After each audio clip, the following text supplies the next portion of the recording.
Hola chicos, buenas tardes. Vamos a continuar con lo que nos toca. Porque terminamos el 20 de junio, pero todavía tenemos algunos temitas que ver. ¿Sí? Vamos a empezar con el tema de la suspensión de los actos reclamados en el juicio de amparo. Este tema es muy importante. Algunos autores consideran que el amparo sin la suspensión pues realmente no sería muy útil. Su utilidad estaría muy retrasada. Pero bueno, afortunadamente nuestra ley de amparo sí prevé la suspensión. Desde tiempos inmemoriales se habló de la suspensión, aunque estaba reglamentada o regulada en el Código Federal de Procedimientos Civiles, y entonces ahí decía, en caso de la suspensión solamente se concederá en caso de actos positivos, o cuando se trate de actos positivos. Todos los demás los ignoraba, o todos los demás no los decía. Y, y, y señalaba esa misma disposición que la suspensión la concederían los juzgadores jueces de distrito bajo su más estricta responsabilidad. Eso hacía que el juzgador que dudara o el que fuera un poco temeroso, pues negara la suspensión, ¿no? ¿Y qué decía? Como siguen diciendo ahora, bueno, en el colegiado son 3 cabezas, 3 piensan más que una, pues allá que lo decidan. Y entonces casi que obligan a que el gobernado quejoso se vaya al recurso. Pero hay disposición y hace poco tiempo hubo un acuerdo de la Corte que obliga al juzgador a resolver efectivamente lo solicitado, que no se salga este por la vía más fácil, sino que diga porque la niega, quizá esté viendo algo distinto a lo que plantea el quejoso, o quizá no quiera ver más allá de lo que plantea el quejoso. Y entonces dice, no, la suspensión, ahora tienes como dice la Constitución, tienes que hacer una ponderación. ¿Y qué vas a ponderar? Pues 2 valores, ¿no? Cuando se pondera es que tenemos 2 situaciones unidas por algún punto, pero tiene que determinar a cuál le da más peso, a la del quejoso o a la de la sociedad, a la colectividad. Y entonces puede y debe decidir tomando en cuenta esa ponderación, no nada más lo que diga el quejoso, sino lo que efectivamente pueda suceder si él concede la suspensión. O bien, si él niega la suspensión, qué daños irreparables le puede causar al quejoso. Incluso se puede perder la materia del juicio de amparo. Bueno, vamos a ver qué es la suspensión. La suspensión, en todos los salvo los libros más nuevos, pero en todos los demás libros anticuados o del siglo pasado, nos van a decir que es una institución jurídica. ¿Sí? Pero ¿qué dice la Corte actualmente? Que es una medida cautelar y que como medida cautelar debe contemplar 2 principios básicos. Esos principios básicos no se encontraban en la ley de amparo. Primero aparecieron en el Código Fiscal, después en el contencioso administrativo, pero en la ley de amparo no. ¿Cuáles son esos 2 principios? Apariencia del buen derecho y peligro en la demora. ¿Sí? Fumus boni juris y periculum in mora.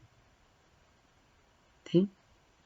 Esto, desde luego, a partir de los procesalistas italianos Piero Calamandrei, Giuseppe Chovenda y algún otro, y el maestro Fixamudio, el doctor Fixamudio, que es gran seguidor de los procesalistas y que viene a ser hasta 1996 y que se consolida en el año 2000, que la Suprema Corte de Justicia de la Nación determina y reconoce que es una medida cautelar, una medida que se dicta con cuidado, una medida que se dicta tomando en cuenta si el gobernado tiene un derecho protegido o no lo tiene, y ese derecho es el que le va a cuidar.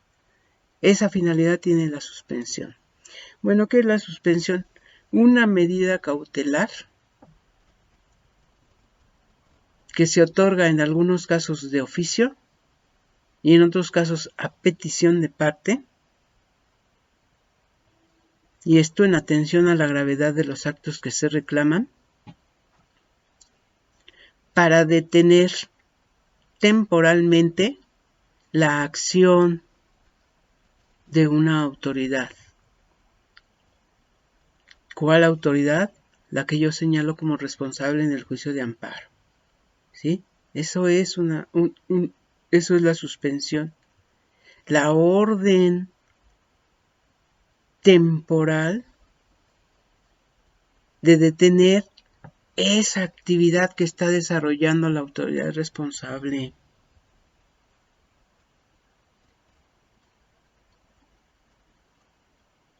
Esa actividad, ese quehacer, es lo que va a paralizar. Algunos, como el maestro Góngora Pimentel, hacen el símil en sus libros y dicen, imagínense ustedes que esto es como un cinematógrafo y en la película se ve que va el delincuente corriendo y ya aparece la mano del policía que lo va a detener, así, a punto de detenerlo, pero sale el decreto de suspensión. Entonces tiene que bajar la mano y dejarlo. ¿Sí? Detiene temporalmente, esa es la palabra clave, temporalmente, la acción de la autoridad señalada como responsable. Para evitar que se pierda la materia del juicio de amparo, que se le causen al quejoso daños y perjuicios de difícil reparación, y para evitar que si se concede el amparo, esa sentencia ya no se pueda cumplir. Entonces tiene tres finalidades. Mantener viva la materia del amparo, es decir, que el acto no llegue a consumarse de modo irreparable. Evitar daños y perjuicios de difícil reparación.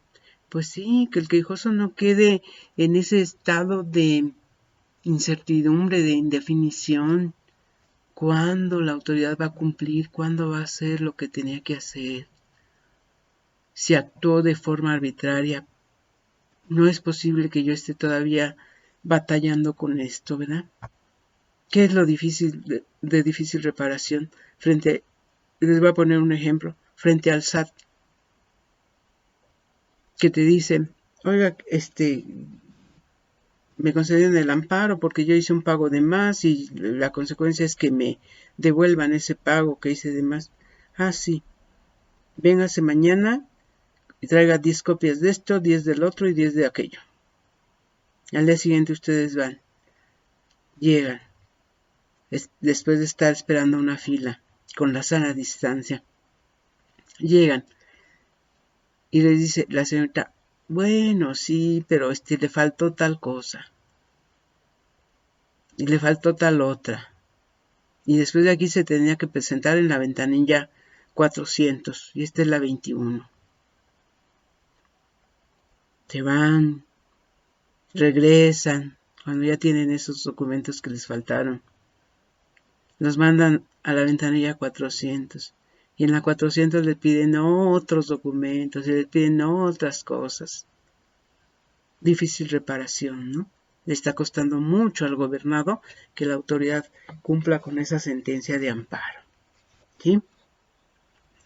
Y el tercer fin o finalidad de la suspensión, hacer posible que de concederse el amparo se pueda cumplir la sentencia. Pues sí, si yo detuve la acción de la autoridad cuando te iba a detener, dicto una sentencia de amparo, te concedo, ya no te va a detener. Por esa falta ya no te va a detener. Por otra, puede ser, pero por esa, ya no. Me iba a clausurar, me concedieron la suspensión, que no te clausure hasta que se decida en el juicio de amparo si ese acto de clausura o esa orden de clausura tiene fundamento o no, si está pegada a la Constitución o no. ¿Sí? Entonces, ¿qué es la suspensión? Una medida cautelar que opera en el juicio de amparo para detener temporalmente la actividad de la autoridad señalada como responsable, emisora del acto de autoridad, cuando este acto es de carácter positivo o es de carácter prohibitivo o es de carácter negativo con efectos positivos o es de carácter futuro inminente o si es de carácter de tracto sucesivo. Si es negativo, entonces ni pidas la suspensión, y el ejemplo sería en el derecho de petición del que les hablé la clase anterior. Si estoy reclamando que la autoridad es omisa en darme respuesta, ¿para qué pido suspensión? La autoridad va a decir, no, pues encantada. Concedieron la suspensión pues para que yo siga haciendo nada respecto de ese gobernado. Si no, ¿para qué efecto sería? No tiene sentido. Entonces, se analiza la naturaleza del acto reclamado. El fundamento de la suspensión lo encontramos en el artículo 107, en la fracción décima de la Constitución. ¿Sí? En el 107, fracción décima de la Constitución. Y el 107, en la fracción décima, nos dice, porque siempre nos dice cosas el 107, nos dice, acuérdense que él dibuja todo el amparo. Estoy en el 109, no, ese no me dice. Entonces, el 107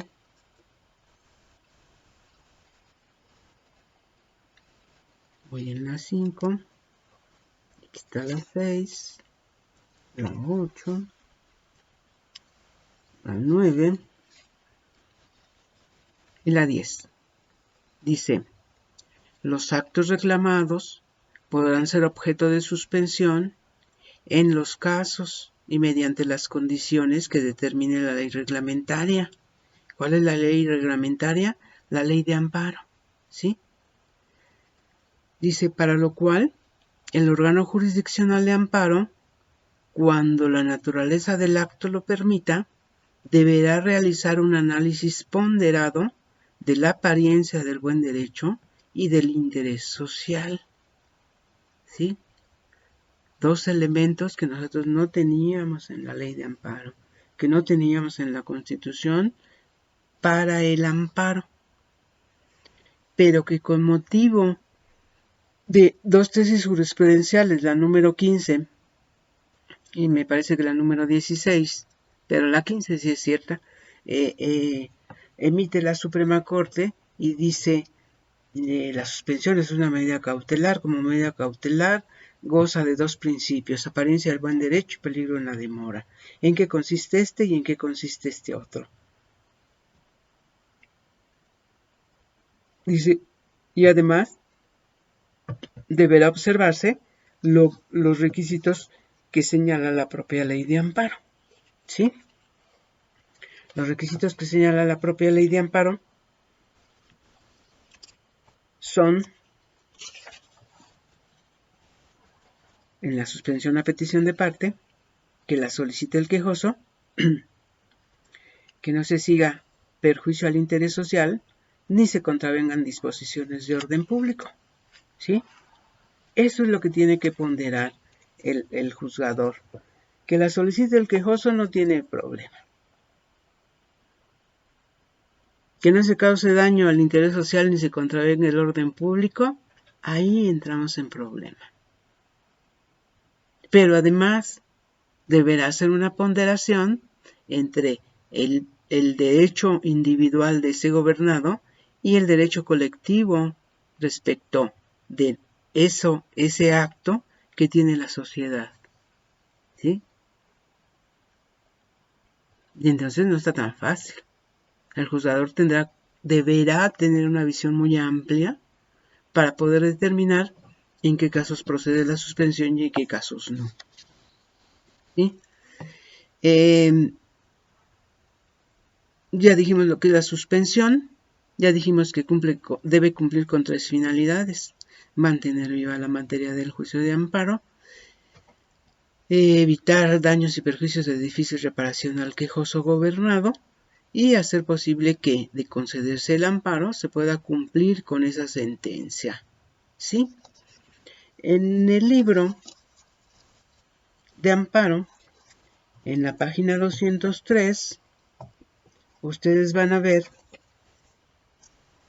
que hay un apartado que dice la suspensión como medida cautelar. El maestro Fixamudio estima que la suspensión de los actos reclamados constituye una providencia cautelar. Se llaman medidas o providencias y siempre con el calificativo de cautelar. Que se dictan, algunos dicen, ¿por qué se llaman cautelares? Porque se dictan con cuidado, con cautela, con cierta prevención de lo que pueda suceder. Dice, por cuanto significa una apreciación preliminar de la existencia de un derecho con el objeto de anticipar provisionalmente algunos efectos de la protección definitiva. Y por este motivo, no solo tiene efectos puramente conservativa, sino que también puede asumir el carácter de una providencia constitutiva o parcial y provisionalmente restitutoria, cuando tales efectos sean necesarios para conservar la materia del litigio e impedir perjuicios irreparables a los interesados. Las medidas cautelares son los instrumentos que puede decretar el juzgador a solicitud de las partes o de oficio para conservar la materia del litigio, así como para evitar un grave e irreparable daño a las mismas partes o a la sociedad con motivo de la tramitación del proceso. La Corte ha dicho que se trata de resoluciones provisionales, es decir, no causan estado. Estas determinaciones que más adelante vamos a ver que se llama suspensión de oficio o suspensión a petición de parte, que se configura de 2 tipos de suspensión, la provisional y la definitiva, pero dentro del mismo cuadernillo. Estas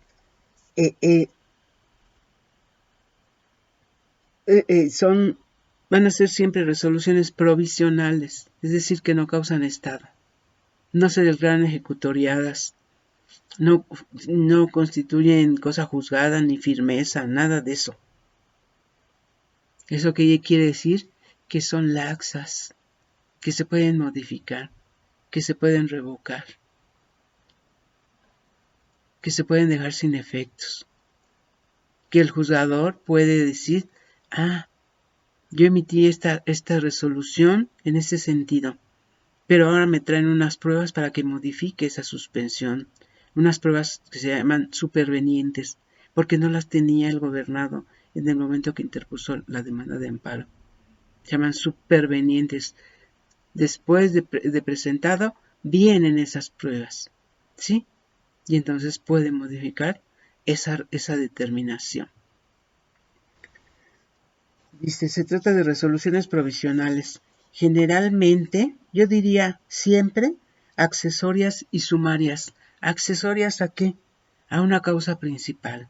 ¿Cuál es la causa principal? El expediente verde donde se va a resolver sobre la constitucionalidad del acto reclamado. Esa es la causa principal. Esa, sí, ahí la sentencia que se dicte sí va a causar estado, sí se va a declarar ejecutoriada, sí van a requerir, si se concedió el amparo, a la autoridad para que cumpla con esa sentencia. Nada más cuando se concede el amparo. Cuando se niega y se sobresee, no. Hasta ahí llego. ¿Sí? Pero un incidente de suspensión nunca va a tener, eso es lo que quiere decir, con accesorias. Un expediente de incidente de suspensión no puede tener vida solo. Necesita esa causa principal. Algo de lo que depende. El cuaderno principal no depende de nada. El cuaderno incidental es accesorio y depende del cuaderno principal. Y se manda el archivo, el expediente principal, se tendrá que mandar el archivo, el incidente también.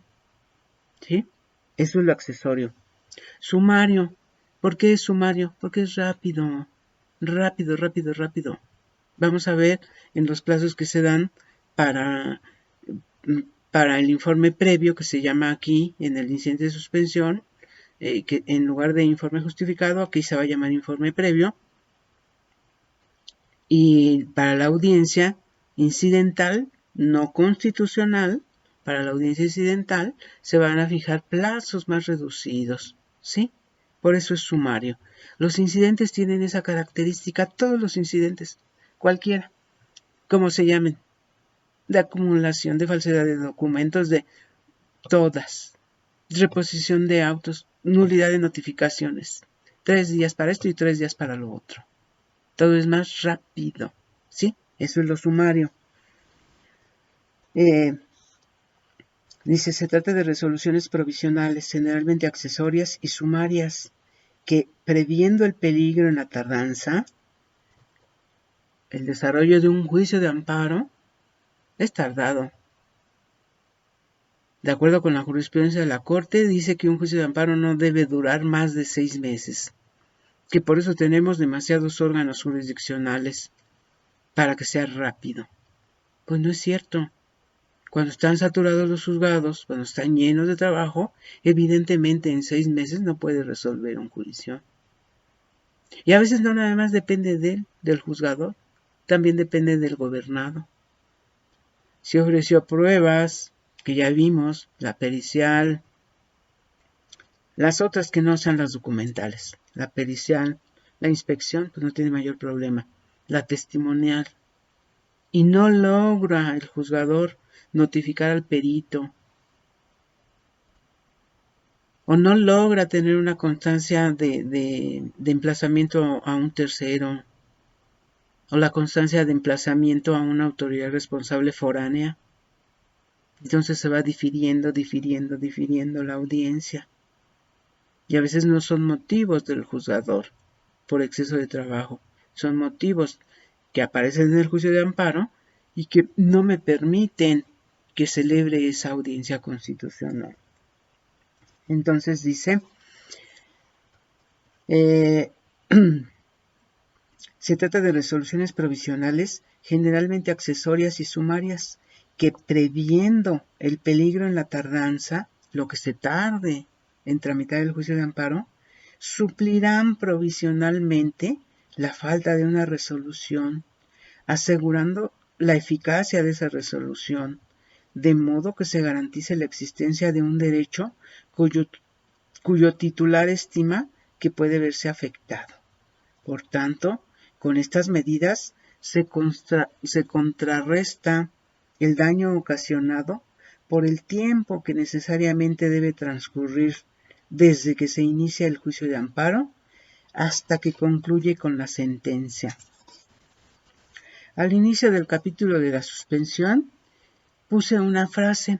Esta frase es de un señor, Ricardo Couto, que vivió, no sé, pero que en 1949 escribió un libro que habla de la suspensión y dice, la finalidad, yo le agregaría, si la finalidad del amparo es proteger al individuo contra los abusos del poder, la finalidad de la suspensión es protegerlo mientras dure el juicio constitucional. Eso es una medida cautelar. Mira, ya interpuse mi demanda de amparo, pero sé que le dan 15 días a la autoridad. que tiene que estar emplazado el tercero, que tiene que estar las constancias necesarias para darle continuidad, que puedo ofrecer pruebas que se alarguen o que en su desahogo sea dificultoso, porque no encuentran al perito, porque no encuentran a los testigos, porque tienen que estar todos notificados. Bueno, mientras dure ese juicio, va a estar protegido temporalmente por la decisión de la suspensión. ¿Sí? Por la decisión de la suspensión. Como se llame. Sea provisional o sea definitiva. O sea de oficio. En el juicio de amparo, nosotros tenemos dos tipos de suspensión. La suspensión de oficio y de plano. Así se llama. Así dice la ley. De oficio y de plano. Y la suspensión a petición de parte. ¿Cuándo va el juzgador a determinar si la suspensión debe decretarse de oficio y de plano? Bueno, dice el artículo 125 de la Ley de Amparo. Lean sus artículos, por favor. Lean. Todo está en la Ley de Amparo. Si hay cosas nuevas, pues vendrán en la jurisprudencia, pero siempre en interpretación de algo que dice la Ley de Amparo. ¿Sí? Entonces dice el 125, la suspensión del acto reclamado se decretará de oficio o a petición del quejoso. El 126, la suspensión se concederá de oficio y de plano, así, de oficio y de plano, así lo tiene que señalar el juzgador, cuando se trate de actos que importen peligro de privación de la vida, ataques a la libertad personal fuera de procedimiento, incomunicación, deportación o expulsión, proscripción o destierro, extradición, desaparición forzada de personas o alguno de los prohibidos por el artículo 22 constitucional, así como la incorporación forzosa al ejército, armada o fuerza aérea nacionales. En este caso, la suspensión se decretará en el auto de admisión, comunicándose sin demora a la autoridad responsable por cualquier medio que permita lograr su inmediato cumplimiento.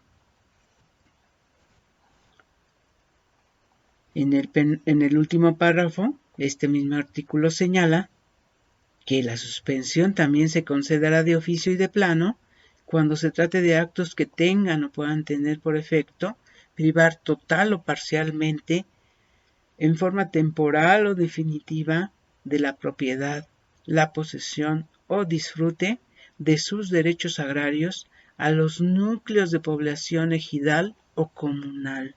Es decir, cuando se trate de actos graves. Eso es lo que distingue a la suspensión de oficio y de plano de la suspensión a petición de parte. Y en este caso, aunque no la solicite, porque eso quiere decir de oficio, aunque no la solicite el gobernado, el juzgador la va a decretar de oficio y de plano. ¿Qué quiere decir de plano? Pues yo siempre digo, están dos muchachos, una muchacha y un muchacho, están discutiendo. Y dice él, pues esto se acabó. Y le dice ella, así, así. Y le dice, sí, así de plano. Es decir, de inmediato, ya. Así de plano. Tan de plano que no se abre cuaderno de incidente de suspensión.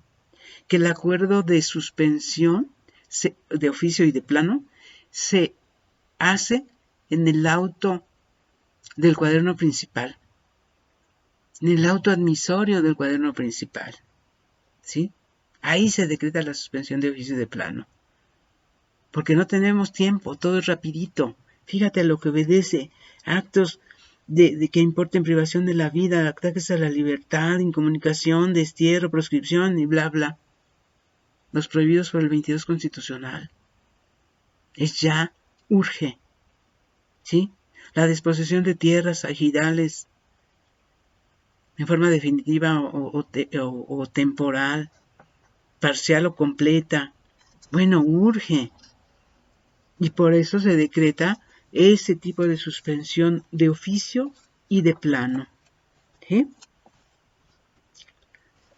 Bueno, acuérdense que obedece a actos graves, actos realmente muy graves, que está en juego los valores esenciales del ser humano en el primer supuesto, y en el segundo supuesto el cambio del destino de las tierras agrarias, de las comunidades ejidales, a las que le suplimos la deficiencia de la queja en toda su integridad.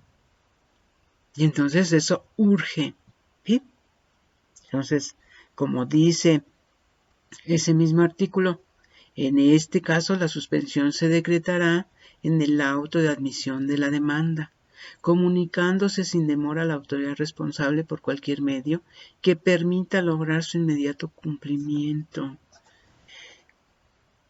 ¿Qué es lo más rápido que tenemos en comunicación? Pues hasta el siglo pasado, antes de la euforia de la computación, el telégrafo, los correos, servicio postal mexicano, que no era nada eficiente, pero el telégrafo sí era muy eficiente. Y nosotros tenemos en la ley de amparo, cuando se quiere hacer una comunicación por vía telegráfica, es sin costo. Y que la persona que atiende el telégrafo tiene que hacerla. No puede poner trabas, no debe poner trabas, porque lo establece la ley. ¿Sí? Yo no digo que correo es más tardado, es ineficiente, ya casi no se usa, pero en lo que se usa es tardado. Pero el telégrafo es mucho más rápido. Y entonces por vía telegráfica le podemos decir a la autoridad, oye, acabo de conceder la suspensión de oficio a favor de fulanito de tal, haz lo que tengas que hacer, pero cumple. ¿Sí? ¿Qué se hace en ese caso? Pues lo que siempre les he platicado, el famoso habeas corpus. De inmediato se le entregan el acuerdo, el expedientillo que se haya elaborado, se le entrega al actuario para que el actuario se constituya en el lugar donde se encuentra esta persona y le quite el estado de incomunicación, le quite el peligro de perder la vida, le quite esa posible deportación, destierro, proscripción, extradición, desaparición forzada. Este tema de la desaparición forzada pues está aquí, ya lo introdujeron aquí. Pero ¿qué vas a hacer con una desaparición forzada? Si no está la persona, no está, no sabes quién se la llevó, no sabes ni siquiera quién se la llevó, cómo está. Bueno, ahora nos dicen que procede el amparo contra una desaparición forzada de persona. ¿Qué hace el juzgado? Pues que le va a decir a la autoridad que le dé todos los informes que tenga respecto de esa persona. Si la tiene ella o la tiene otra autoridad, que le informe y en su caso que haga la búsqueda correspondiente. ¿Sí? ¿Cuándo va a terminar esto?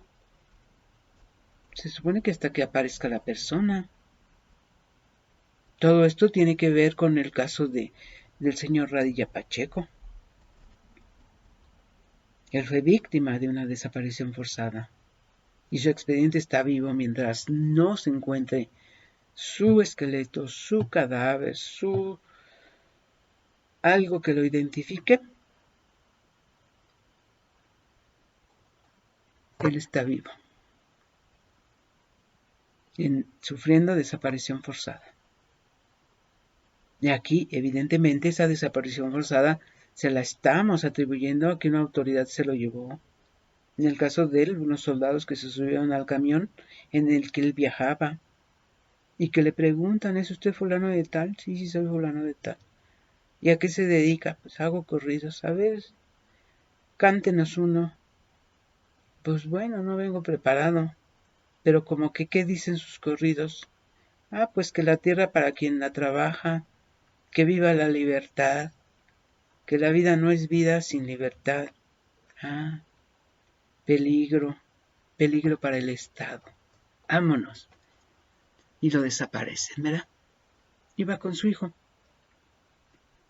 Y el hijo fue testigo de esto. Pero ¿qué podía hacer el hijo? Supo quiénes lo detuvieron, quiénes detuvieron el camión, quiénes se lo llevaron. Al muchacho le dijeron, vete a tu casa, porque este se va con nosotros. Y a partir de ahí ya no supieron dónde quedó. Y él es víctima de desaparición forzada.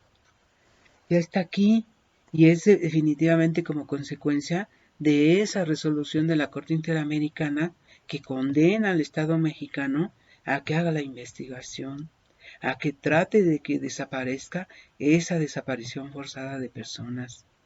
No es el secuestro, ¿sí? No es el secuestro.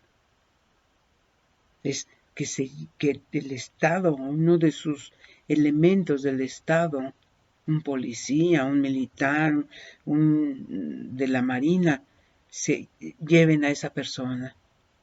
Esa es la desaparición forzada. Él no quería, pero se lo llevaron. ¿A dónde? No sabemos a dónde. Entonces, ya está aquí en la ley de amparo, antes no estaba, ya está considerado y yo me quedo. De principio dije, bueno, ¿y aquí qué? ¿Vas a conceder la suspensión como que para qué? ¿Para que aparezca así y nada más porque sí? No, se va a conceder la suspensión para que para obligar a las autoridades que hagan la búsqueda de esa persona, que den informes respecto de esa persona, si la tienen detenida, la tuvieron, a quién se la transfirieron, en fin, para obligar a la autoridad a que se manifieste. ¿Sí? Entonces, vean que sí tuvo mucho impacto esa decisión de la Corte Interamericana, que afortunadamente la Suprema Corte de Justicia de la Nación de México la acogió y asumió su responsabilidad en lo que tenía de responsabilidad, ¿no? Y de ahí vino la reforma al derecho militar, y de ahí la jurisdicción militar, y de ahí vino la reforma a la Constitución en cuanto a derechos humanos, ya no garantías individuales. De ahí vinieron una serie de reformas y una serie de quehaceres, hasta la instrucción de jueces y magistrados en materia de derechos humanos. Es decir, cámbiale el chip. Ya no son garantías individuales, ahora se llaman derechos humanos. Y en derechos humanos lo que importa es el humano, es esa persona, con todo su cúmulo de derechos, todos. Derecho a la intimidad, derecho a que no tienen por qué saber ni que yo interpuse un amparo.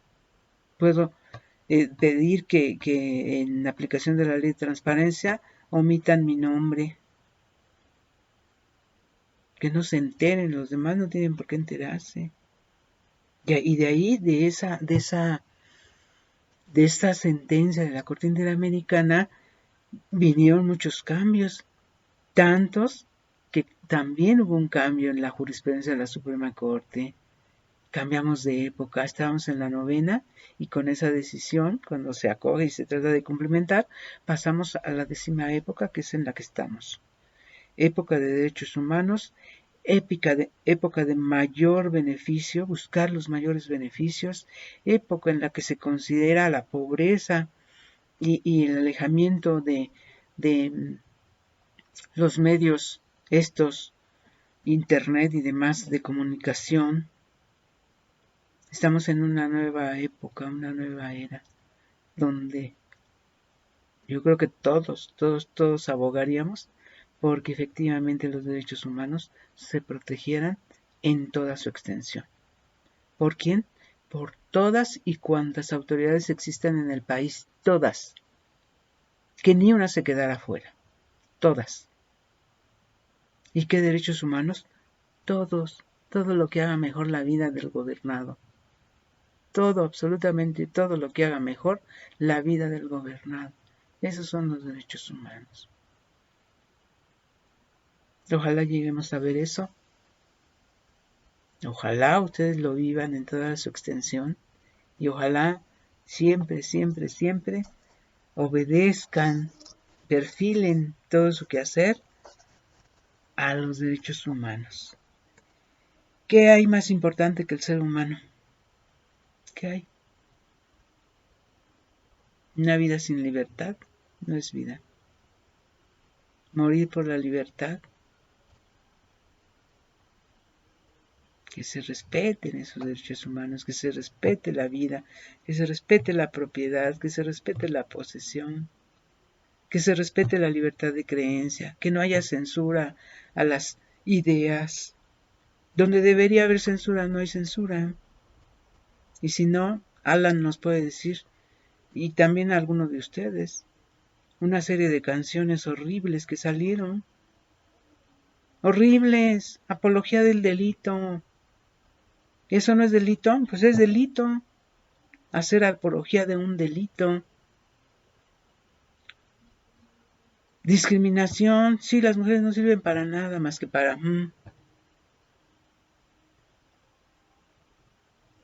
Eso en la cabeza de la gente ignorante, de la gente pobre. Desafortunadamente, a veces la ignorancia viene junto con la pobreza, o al revés. La pobreza viene con la ignorancia. Hay que salir de eso. Eso es lo que tendría que ver el gobierno, el Estado. No nada más hablar de Universidad del Bienestar. ¿Dónde están las pinches universidades del bienestar? Que alguien me diga dónde hay una. Y donde hay una, va a haber nada. Más que un montón de personas con ilusiones de inscribirse en esa universidad. Échenle cuentas. ¿Desde cuándo están diciendo universidades y escuelas del Estado del Bienestar? ¿Cuáles? Al menos en Aguascalientes hicieron la entrevista en un predio, que ahí va a estar la universidad, y ¿qué hay? Nada. Bueno, sí, un jacalito ahí, un cuartito ahí. Y ahí está el que va a ser el responsable de eso. Oiga, ¿y luego dónde dan las clases o qué? No, pues no tenemos nada. Oiga, ¿ahí tienen maestros? Pues no, lo que pasa es que no tenemos sueldos para ofrecer. Así como vamos a tener maestros, si no les podemos hacer un ofrecimiento claro y preciso. Oiga, ¿y alumnos? Sí, ya se han inscrito 20 para diferentes carreras. Oiga, y si no tiene maestro, ni tiene presupuesto, ni tiene un local, ¿dónde va a ser eso? ¿Ese es el bienestar? ¿O es el engaño?